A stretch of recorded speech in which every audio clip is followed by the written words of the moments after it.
ನಾವು ಗ್ರಾಮೀಣ ಅಭಿವೃದ್ಧಿ ವಿಭಾಗದ ಅತಿಥಿ ಉಪನ್ಯಾಸಕರಾಗಿರ್ತೀವಿ. ನೋಡಿ, ಇಲ್ಲಿ ಏನ್ ನಾವು ರೂಮ್ ಬಂದ್ರೆ ನಮ್ಮನ್ನ ಒಳಗಡೆ ಸಹ ಬಿಟ್ಕೊಳ್ಳೋದಿಲ್ಲ. ಇಲ್ಲಿ ನಾಯಿ, ನರಿಗಳು, ಬೆಕ್ಕುಗಳು ಇವನ್ನೆಲ್ಲ ಬಿಟ್ಕೋತಾರೆ. ಡಾಕ್ಟರ್ ಬಾಬಾ ಸಾಹೇಬ್ ಅಂಬೇಡ್ಕರ್ ಫೋಟೋ ಸಹ ಕೆಳಗಡೆ ಇಳಿಸಿ ಇಟ್ಬಿಟ್ಟು ಕಾಲ ಹತ್ರ ಇಟ್ಕೊಂಡಿದ್ದಾರೆ. ಇದು ಯಾವ ರೀತಿ ಕೃತ್ಯ, ಯಾವ ರೀತಿ ಹೇಗೆ ಕೃತ್ಯ ಅನ್ನೋದ್ರೆ ನಮ್ಗೆ ಗೊತ್ತಾಗ್ತಿಲ್ಲ.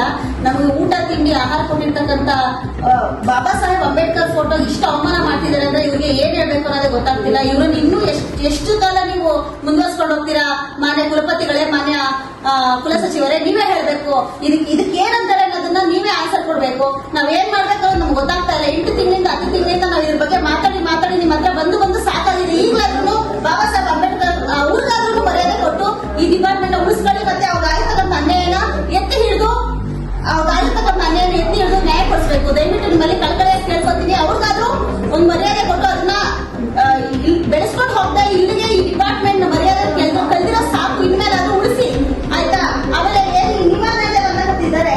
ಇವ್ರು ಹೆಣ್ಮಕ್ಳು ನೋಡಿದ್ರೆ ಆಗಲ್ಲ, SC/ST ಕಂಡ್ರೆ ಆಗಲ್ಲ, ಯಾರು ಒಳಗಡೆ ಕರ್ಕೊಳ್ಳೋದು ಬರೋದು ಬಿಡಲ್ಲ. ಅದೇ ರೀತಿ ನಮ್ಮನ್ನ ಏನ್ ಕಳ್ಳರ ತರ ನೋಡ್ತಾರೆ.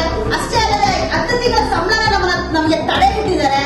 ನಾವ್ ಯಾರು ಬಾಬಾ ಸಾಹೇಬ್ ಅಂಬೇಡ್ಕರ್ ಬಗ್ಗೆ ಪ್ರೀತಿ ಇಟ್ಕೊಳ್ತೀವಿ, ಅವ್ರ ಕಂಡ್ರೆ ನಮ್ಗೆ ಆಗಲ್ಲ. SC/ST ಅಂದ್ರೆ ತುಂಬಾ ವಿರೋಧಿಯಾಗಿ ಮಾತಾಡ್ತಾರೆ. ಅದೇ ರೀತಿ ನೋಡ್ಬೋದು ನೀವು ಅಂಬೇಡ್ಕರ್ ಎಂತ ಅವಮಾನ ಇದು. ಕಾಲತ್ರ ಇಟ್ಕೊಂಡಿದ್ದಾರೆ ಅಂದ್ರೆ ಏನ್ ಹೇಳ್ಬೇಕು ಈಕೆಗೆ? ನಾವು ಈ ರೀತಿ ಮಾತಾಡೋದ್ರಿಂದಾನೇ ಅವ್ರಿಗೆ ನಮ್ಮನ್ನ ಕಂಡ್ರೆ ಆಗಲ್ಲ. ಡೈರೆಕ್ಟ್ ಆಗಿ ಯಾರು ಮಾತಾಡ್ತಾರೆ, ಯಾರು ಅವರ ವಿರೋಧಿಗಳಾಗ್ತಾರೆ, ಯಾರು ಅವ್ರ ಆಪೋಸಿಟ್ ಮಾತಾಡ್ತಾರೆ, ಅವ್ರನ್ನ ಯಾರು ಕಂಡ್ರೆ ಅವ್ರಿಗಾಗಲ್ಲ. ದಯವಿಟ್ಟು ನೀವೆಲ್ಲರೂ ಬಂದು ಇಲ್ಲಿ ನ್ಯಾಯ ಒದಗಿಸ್ಕೊಡ್ಬೇಕು. ನಾವು ಬೆಂಗಳೂರು ಯೂನಿವರ್ಸಿಟಿ ಅವರೇ ಅಲ್ಲ, ಇಡೀ ಕರ್ನಾಟಕನೇ ಒಂದಾಗಿ ಈ ದಿನ ಅವ್ರಿಗಾಗಿರ್ತಕ್ಕಂಥ ಅವಮಾನನ ಎತ್ತಿ ಹಿಡಿದು ಸಂವಿಧಾನಕ್ಕೆ, ಅಂಬೇಡ್ಕರ್ಗೆ ಒಂದು ನ್ಯಾಯ ಒದಗಿಸ್ಕೊಡ್ಬೇಕಾಗಿ ನಿಮ್ಮಲ್ಲಿ ಕೇಳ್ಕೊತೀನಿ. Thank you for tuning in to Bima Hijja News.